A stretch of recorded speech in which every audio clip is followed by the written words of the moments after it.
तो शाप निवृत्त झाला. इतकं मोठं या नदीचं महत्व आहे.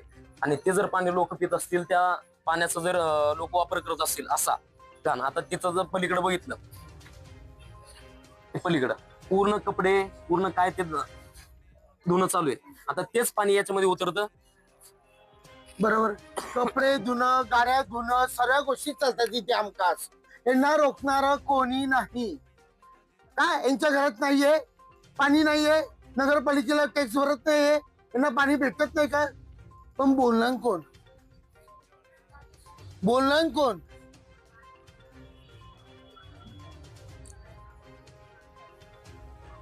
चला पुढे जाऊ आपण. आता पुढं आता हा बारका पूल आहे, त्याच्यापाशी जाऊ आपण पहिलं. आता एक एक एक जाऊ बारक्या पुलापाशी एकदम तिथं बघू आपण.